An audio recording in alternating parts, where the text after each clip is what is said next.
黑，黑字共12筆。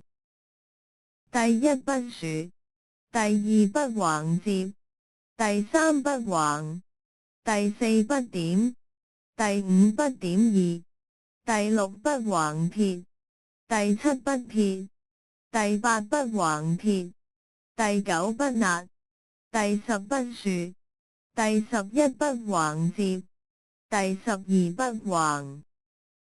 左右列球。黑的字義，黑擦，象聲詞，形容截斷的聲音。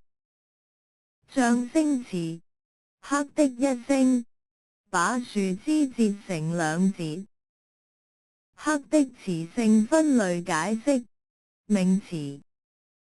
譯音用字，常用於地名、山名等的翻譯。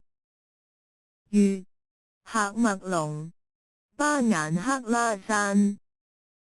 狀詞，形容咳嗽、嘔吐的聲音。